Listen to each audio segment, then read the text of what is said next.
मराठा समाज आरक्षणासाठी आक्रमक झालेला असताना आपल्या इथलं मंत्रिमंडळ आरक्षण या मुद्द्यावरती अजूनही अंतिम सहमतीवरती येताना दिसत नाहीये.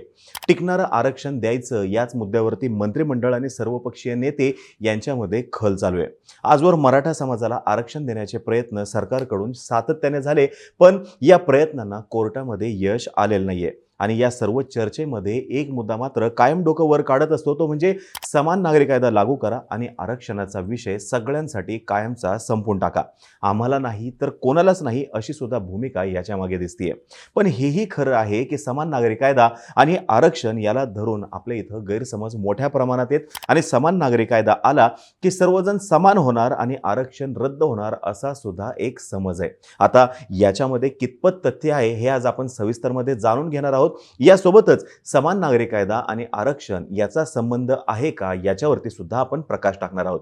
नमस्कार, मी अरुणराज जाधव बोल व्हिडिओवरती तुम्हा सर्वांचं अगदी मनापासून स्वागत करतो. समान नागरी कायदा लागू झाल्यानं नेमकं काय होणार याबद्दल संभ्रम मोठ्या प्रमाणात आहेत आणि गैरसमज सुद्धा मोठ्या प्रमाणामध्ये. काही अभ्यासकांनुसार ग्रामीण भागामध्ये या बाबतीत तर जास्त मोठ्या वावड्या उठताना दिसतात आणि हेच पुढं व्हॉट्सअपवरून वगैरे फॉरवर्ड केलं जातं.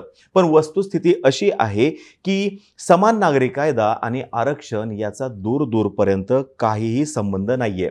आता ज्यांच्याकडून समान नागरी कायद्याचा पुरस्कार केला जातो, म्हणजे सरकारकडून समान नागरी कायद्याचा गेल्या काही वर्षांपासून पुरस्कार केला जातोय, पण त्याच्यातून साध्य काय होणार याचं स्पष्टीकरण मात्र सरकारकडून अद्यापपर्यंत आलेलं नाहीये.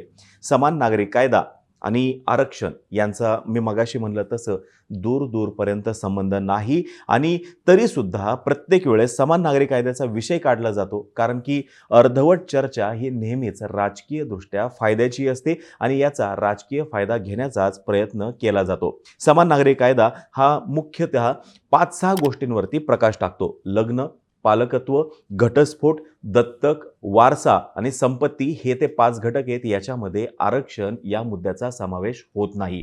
आता बघा, समान नागरी कायदा हा घटनेच्या भाग 4 मध्ये कलम 44 मध्ये नमूद केलेला आहे. मार्गदर्शक तत्वांमध्ये त्याला नमूद केलेला आहे आणि आरक्षणाचा विषय त्या ठिकाणी कुठेही नाही. आरक्षणाचा विषय हा वेगळा आहे.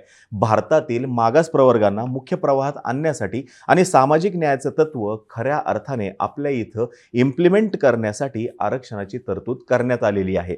आर्थिकदृष्ट्या आरक्षणाची तरतूद मूळ राज्यघटनेमध्ये नव्हती, तर समान नागरी कायदा हा देशातील विविध धर्मांचे वैयक्तिक कायदे जे आहेत त्यांच्यामध्ये सुसूत्रता आणण्यासाठी सर्व नागरिकांसाठी असणार आहे. सर्व नागरिकांसाठी एकच कायदा म्हणजे समान नागरी कायदा. आता कायद्याचे 2 प्रकार पडतात बघा. एक असतो क्रिमिनल आणि दुसरा जो आहे तो म्हणजे सिव्हिल. क्रिमिनल म्हणजे आपण त्याला म्हणजे एखाद्याने खून केला, एखाद्याने दरोडा केला तर त्या संदर्भातले कायदे कोणताही धर्म जरी असला तरी सर्वांसाठी समान आहेत. पण नागरी कायदे मात्र वेगवेगळे आहेत. हिंदूंसाठी वेगळे आहेत, मुस्लिमांसाठी वेगळे आहेत आणि ख्रिश्चनांसाठी वेगळे आहेत. आणि या ठिकाणी आपण नागरी कायद्यांविषयी बोलतोय, जे की मी मगाशी म्हणलं तसं लग्न, पालकत्व, घटस्फोट, दत्तक, वारसा आणि संपत्ती याच्याशी संबंधित आहेत. सध्या प्रत्येक धर्मामध्ये त्यांच्या धर्माच्या वैयक्तिक कायद्यानुसार विवाह, घटस्फोट, दत्तक या संदर्भात नियम वेगवेगळे आहेत आणि याच्यामध्ये सुसूत्रता आणण्यासाठी समान नागरी कायदा आणला जावा अशी चर्चा होताना दिसते.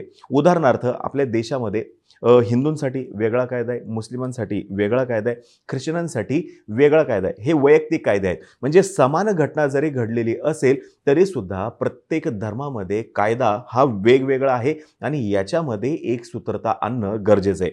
हिंदू नागरी कायदा, मुस्लिम शरीयत कायदा असं हे आहे. राज्यघटनेच्या कलम 14 नुसार देशातील सर्व लोक हे कायद्यासमोर समान आहेत का? तर हो, समान आहेत. मात्र जेव्हा व्यक्तिगत कायद्यांचा विषय येतो त्यावेळेस प्रत्येक धर्माचे वेगवेगळे नागरी कायदे आहेत. हिंदू धर्मामध्ये स्त्रियांना संपत्तीमध्ये वाटा मिळतो, तर तुलना करता मुस्लिम स्त्रियांना तसं काही मिळत नाही. आणि समान नागरी कायदा जर का लागू झाला तर विविध जाती धर्म जरी आपल्या इथं असले तरी सुद्धा या समान नागरी कायद्यानुसार सर्वजण समान असतील, सर्वांना समान वागणूक दिली जाईल आणि सर्वांसाठी समान न्याय असणार आहे. समान कायदा जर का असेल तर एकीची भावना अजून वाढीस लागेल. यासोबतच न्याय व्यवस्थेची आजच्या दिवशी जी मोठी अडचण होतीये, प्रत्येक धर्मानुसार त्यांना वेगवेगळा कायदा जो आहे तो रेफर करावा लागतो, ही अडचण सुद्धा पुढे जाऊन कमी होऊ शकते असा एक अंदाज आहे. एक समजून घ्या की समान नागरी कायद्याचा सुद्धा कोणत्याही धर्माशी, कोणत्याही जातीशी आणि आरक्षणाशी सुद्धा संबंध नाहीये. समान नागरी कायद्याची अंमलबजावणी आणि त्याच्यातील अडचणी याच्यावरती आपण डिटेल व्हिडिओ बनवलेला आहे आणि समान नागरी कायद्यासंदर्भातल्या मागणीचा इतिहास याच्यावरती सुद्धा आपण डिटेलमध्ये व्हिडिओ ऑलरेडी बनवलेला आहे.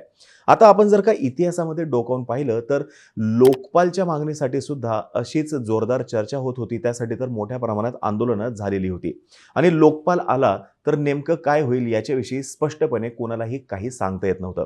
अगदी 7 आंधळ्यांची गोष्ट असते ना तसं. म्हणजे ते 7 आंधळ्यांची गोष्ट अशी आहे की त्यांना हत्तीजवळ घेऊन गेलं जातं आणि तिथे गेल्यानंतर कोणी म्हणतं हत्तीच्या शेपटाला हात लावतं म्हणतं हा झाडू आहे, कोणी त्याच्या पायाला हात लावतं म्हणतं हा खांब आहे, कोणी त्याच्या कानाला हात लावतं, कोणी म्हणतं सूप आहे. म्हणजे प्रत्येकाचं वेगवेगळं मत असतं. अगदी तसंच लोकपालच्या बाबतीमध्ये सुद्धा झालं होतं. नंतरच्या काळामध्ये लोकपाल आला पण त्याच्यातून साध्य काय झालं हा सगळ्यात मोठा प्रश्न आहे. आता जवळपास 10-12 वर्ष झाली पण साध्य काय झालं याच्यावरती सुद्धा संशोधन होणं गरजेचं आहे. एक मात्र फिक्स आहे की समान नागरी कायदा सुद्धा आला की पुढं काय होणार याचं उत्तर आजच्या दिवशी तरी सरकारकडून दिलं जात नाहीये. त्या संदर्भातलं स्पष्टीकरण दिलं जात नाहीये, ज्याचं स्पष्टीकरण येणं गरजेचं आहे. परत एकदा शेवटाला येऊन सांगतो की आरक्षणाचा आणि समान नागरी कायद्याचा काही संबंध नाही. उलट समान नागरी कायदा आला तर संपत्तीमध्ये समान वाटेकरी निर्माण होतील. मग धर्म कोणताही असो आणि जात कोणतीही असो हेही लक्षात घेणं गरजेचं आहे. आता ही माहिती जर का तुम्हाला आवडली असेल खाली कमेंट बॉक्समध्ये नक्की सांगा. या संदर्भात अजून काही तुम्हाला जर का प्रश्न असतील ते सुद्धा खाली कमेंट बॉक्समध्ये नक्की सांगा. तोपर्यंत आम्हा सर्वांचे व्हिडिओ जास्तीत जास्त लोकांपर्यंत पोहोचवा आणि चॅनलला सबस्क्राईब करायला थोडं विसरू नका. धन्यवाद.